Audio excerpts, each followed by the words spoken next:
About 3 weeks ago, I announced a BTD6 Freeplay competition where the objective was to survive for as long as possible on Haunted using only the water. The competition has now closed and it's time to take a look at the results. I participated in the competition as well, and we will begin by looking at my own submission in detail, and then I will show the leaderboard of all the other submissions, and for the top 3 players we will take a look at their gameplay to see what they did differently from me. Just like everyone else in this challenge, I started by getting a boat farm since there is no other way to begin farming it right from the get-go. I got 10 boats down and upgraded all of them to merchantmen and then 3 of them to favor trades. Then I sold everything except one tier 4 boat, got a temporary carrier flagship with an ice monkey on top so that I could get 2 ice monkeys on the frozen water and then sell the carrier. After that I got a discount village and a chinook and the crosspaps I wanted for my ice monkeys. Then I sold the village and the boat and upgraded the heli to tier 5, got a farm and a glue gunner, and now I'm going to be stalling the rounds to make maximum use of my heli supply drop ability. The glue will be upgraded to make the stalling easier, and the farm will eventually become a tier 5 bank that also benefits from stalling. I left some room on the ice for me to use the heli's marine ability. That ability will be used on rounds where I create regrow farms to prevent the regrows from becoming too many and killing me. On round 47, I got a favor trade boat down again for the extra sellback value, sold my glue and replaced my tier 5 ice with a tier 3, then I started the round, used my heli ability and then sold the heli and then the boat, and then I used my loan ability and then upgraded the bank to tier 5. Then I used the loaned money to get a tier 4 heli back as well as the glue. The reason I did all this was to get the tier 5 bank faster, since that generates a lot more cash than the tier 5 heli, and the reason I got a loan from the tier 4 bank before upgrading it is because when you upgrade the bank to tier 5, the ability goes on full cooldown, and I needed the cash right away in order to be able to afford the heli. On round 50, I get a 014 boat set to strong that I door gunner. I do this because I will still be able to stall even despite this, and using the door gunnered boat for DPS I can take out the Moabs on each round without using the marine ability, which often ends up popping a lot of bloons that you want to keep for stalling. And of course I get the end of round income from the boat.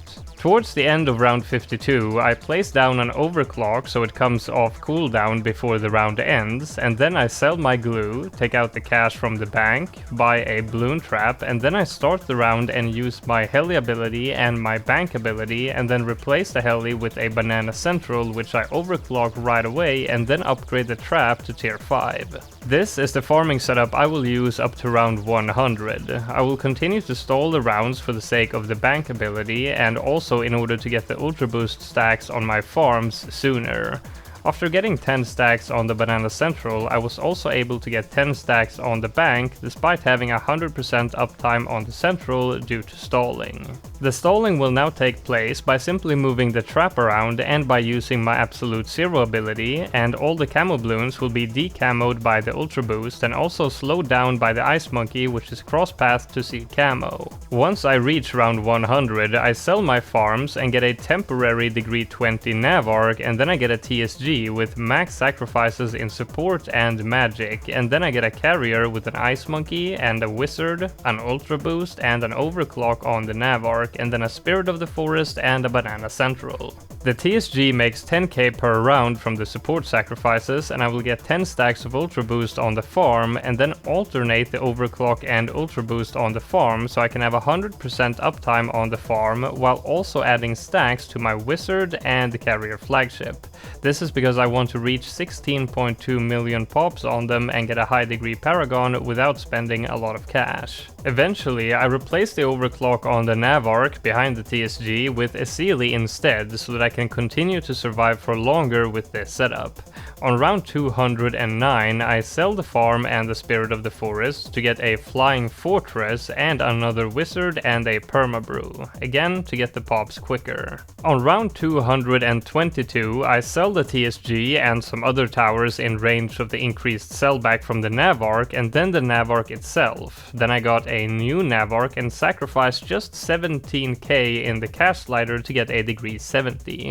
Getting max pops gets you a degree 69, but you're so close to a degree 70 that just a tiny cast injection gets you one more degree. Then I get a degree 72 Wizard Paragon and then a degree 80 Ace Paragon. I decided I didn't want to sacrifice a lot of cash for the Nav Arc because that one will get reduced attack speed because of losing the effect of the Paragon of Power Monkey Knowledge once I get the Carrier Flagship back.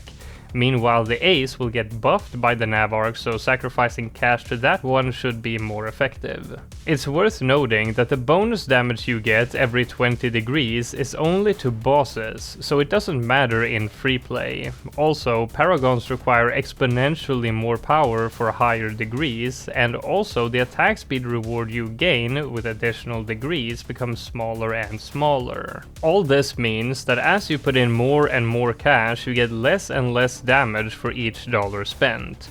This might lead you to believe that then all your Paragons should be the same degree, whichever is the highest degree that you can afford, but there are other factors that affect which degree you should aim for, including the Paragon of Power Monkey Knowledge, and that's why I aimed for more sacrifices on the Ace. And the reason I sacrificed almost nothing to the Wizard is because I think it's better to save that money for the Spike Factory Paragon, which I'm gathering pops for right now, because that Paragon is so damn strong at the moment.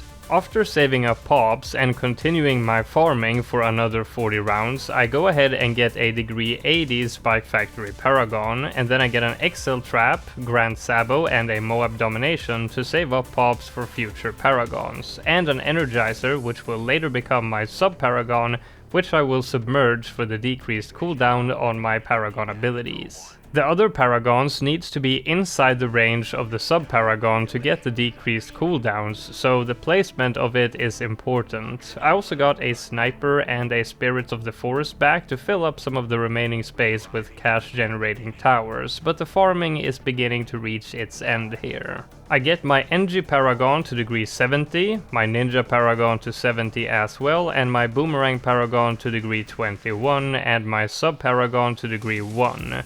The Sub-Paragon's only purpose for me in this run is to be submerged and reduce ability cooldowns for other Paragons, so hence the low degree. Inside the remaining space, I get a Bottom Path Mermonkey to reduce the cooldown on Isili's Hex ability and also 2 debuffs.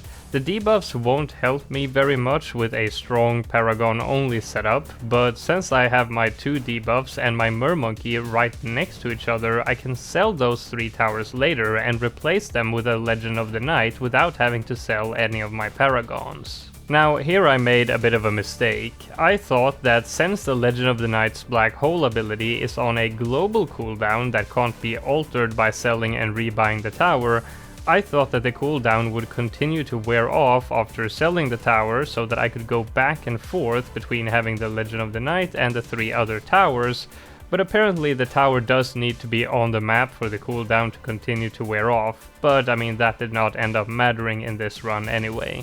I only got 21 degrees on my Boomerang Paragon because I was unsure of how much money I needed to save in order to be able to sell and rebuy Isili later to spam her Hex ability on the really tough rounds, something you will see the other contestants do very well when we look at their runs. And now the setup is complete. Now it's only a matter of trying to beat each round by using as few abilities as possible and making sure you manage your cooldowns to make sure you always have a good combination of abilities ready for when a hard round comes. A very annoying thing with this run is that there is a bug with Isili that causes her Hex to hit the wrong target. This can be mitigated somewhat by microing her targeting, which is something I have to do a lot of. At round 300 plus, almost every round has to be played multiple times so that you first can see what the round looks like and then figure out what abilities are best to use to beat that round and when to use them.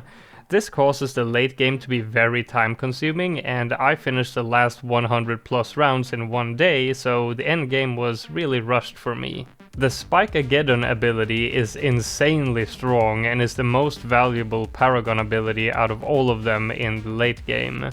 If that ability is overkill, a combination of the Ace ability and the Wizard Morph ability often does the trick along with some Isili Micro. Round 331 was really tough for me, so here I had to get the Legend of the Night down towards the end of the round and also use a lot of other abilities in order to survive long enough for the Legend of the Night to be able to tank the rest. It was pretty unlucky to get a rough round 331 because 332 was insane. I had enough money left to sell and rebuy Isili a bunch of times, but that did not do the trick for me. For that to work, I'd have to be able to micro a lot faster than I can, and I don't use any macros. And also, with my new PC, I wasn't getting any lag whatsoever, so the game was actually going at full speed.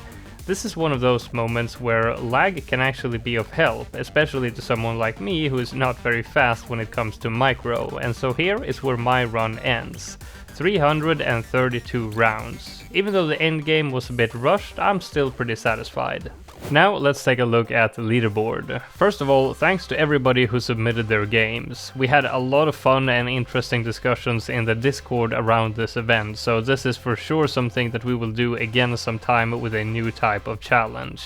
I ended up in 4th place, surviving to round 332, while Pau MB and Viv got tied 3rd place, making it 1 round further to 333. Both of them went from a boat farm to a single BRF sacrifice Opolis, Banana Central with an Ultra Boost, and an XL Trap with a Rubber to Gold. Pau kept his setup up until round 118, where he got rid of the Opolis and got a Flying Fortress instead. Meanwhile, Viv changed setup on round 100, getting a temporary degree 26 Energy Paragon for defense, just like I got my temporary Boat Paragon. He also got a Pirate Lord to gain pops faster so that he could later on round 165 get a degree 70 Navark, and during this time he was also farming pops on a new XL Trap, and when he got his Navark he also sold his old Energy Paragon and got a new one to degree 70. And then he went on to farm pops for the Ninja and Wizard while continuing his farming. Pau, after getting his Flying Fortress on 118, went on to upgrade it into a degree 70 Ace Paragon on round 146, and then went on without doing a lot of farming at all for a while, and mostly gathering pops to get a degree 70 Navark, a degree 70 NG, and a degree 1 Sub Paragon. Then he went on to gather pops for the Wizard and Spike Factory, again without a lot of farming. Viv eventually got all the pops he needed on the Ninja and got a degree 70 Paragon, and later he got the Wizard as well, but he didn't get that many pops, so it was only a degree 52, and then he got his degree 1 Sub Paragon as well, and then started farming pops for the Spike Factory Paragon and for the Energy Paragon again. He already got his degree 70 Energy Paragon after selling the temporary degree 26 one, but he had to sell the degree 70 because he couldn't place his sub-paragon where he wanted it to be. This was a common problem that all players had to deal with. If you have a tower standing on top of a carrier or Navark, you won't be able to place a tower on the water below it, even though there's space there. So towers beneath a platform needs to be placed before you place a tower on top of the platform in order for you to be able to utilize both spots. Pau eventually got his Spike Factory Paragon to degree 70, and later his Wizard Paragon to the same degree. He also has the pops he needs for the Ninja Paragon, but because of his lack of farming, he doesn't have the cash for the other two tier 5s and the cost of the Paragon, and he has also started farming pops for a TAC Paragon. Viv got his degree 70 Energy Paragon back once again, and then a degree 70 Spike Paragon. After that, he finished off the setup with a Mermonkey for the reduced cooldowns on Isili and some debuffs, and the rest of his cash was saved to use for Isili spam. On round 322, he replaced his debuffs with a Legend of the Night in order to survive that round. From there on, he used Isili spam where necessary to push until 333, where even that was no longer enough. Pau finally afforded his Ninja Paragon, getting a degree 69, but he did not get his Tac Paragon until round 329, again due to his restricted cash, and he finished off the setup with a Mermonkey. On round 332, he needed to sell and rebuy Sealy to beat the round, but he didn't have the cash to do that, so he sold his Wizard Paragon mid-round to be able to spam Sealy's Hex. But the next round on 333, he could no longer survive despite having the cash to spam Sealy. Well played to both Pau MB and Viv for tied 3rd place. Now let's take a look at Jackalip in 2nd place, achieving an incredible result of 344 rounds, 11 more rounds than 3rd place. After boat farming, he went on to get a tier 4 village with a BRF, Overclock and XL Trap plus 2 rubber to golds.